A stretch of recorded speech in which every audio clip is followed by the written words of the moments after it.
সাতক্ষীরার কালীগঞ্জে নলতা হাই স্কুলে শিক্ষকের মারধরে নবম শ্রেণীর ছাত্র রাজপ্রতাপ দাসের মৃত্যুর ঘটনায় গ্রেফতারকৃত 4 শিক্ষককে কারাগারে পাঠানো হয়েছে।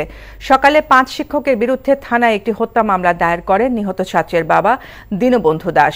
দুপুরে তাদের জামিনের জন্য আদালতে তোলা হলে বিচারক কারাগারে পাঠানোর নির্দেশ দেন। গতকাল স্কুলের ছাদে কেক কেটে জন্মদিন পালন করছিল নিহত রাজপ্রতাপ দাস সহ কয়েকজন ছাত্র। এ সময় শিক্ষকদের নির্দেশে তা বন্ধ না করায় শিক্ষকদের মারধরের শিকার হয় ওই ছাত্ররা। পরে বাসায় গিয়ে অসুস্থ হয়ে মারা যায় রাজপ্রতাপ।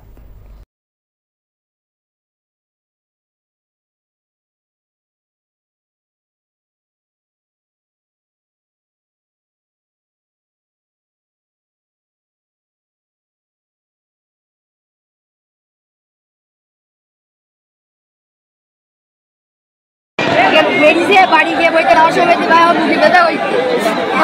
বাড়িকে বানিয়ে দিয়ে বাসায় যে পানি খাতে মারা গেছে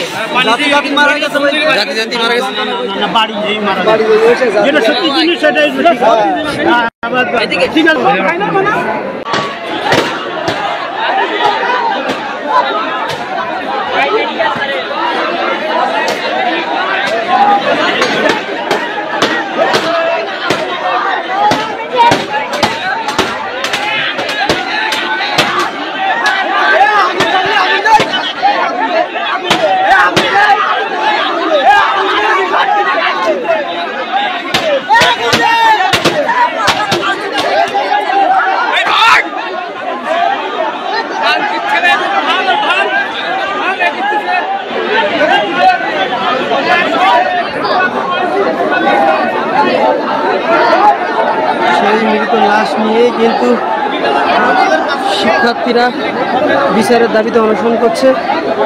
আসলে অনেক হৃদয়বিদায়ক ঘটনা। প্রিয় বন্ধুরা, আপনাদের দেখানোর চেষ্টা করছি।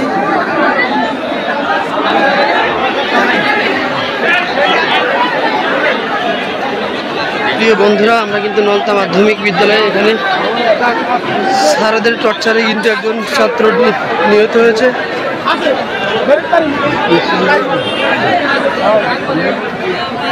প্রচুর মানুষ কিন্তু প্রতিবাদ করছে।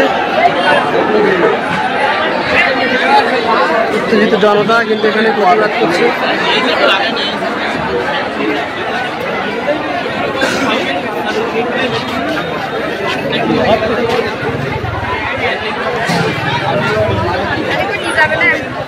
বাজি না তো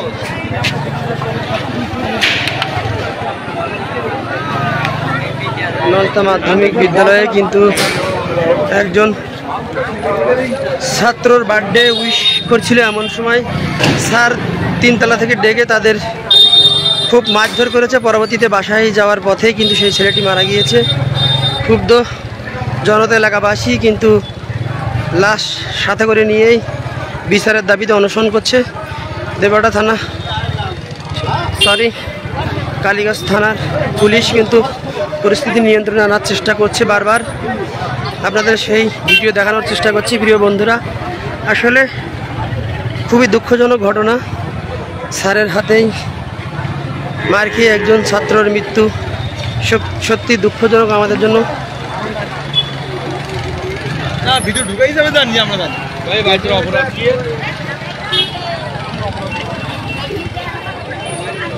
প্রিয় বন্ধুরা, আমরা বিদায় নিচ্ছি। এই ভিডিও থেকে আসবো অন্য একটা ভিডিও নিয়ে।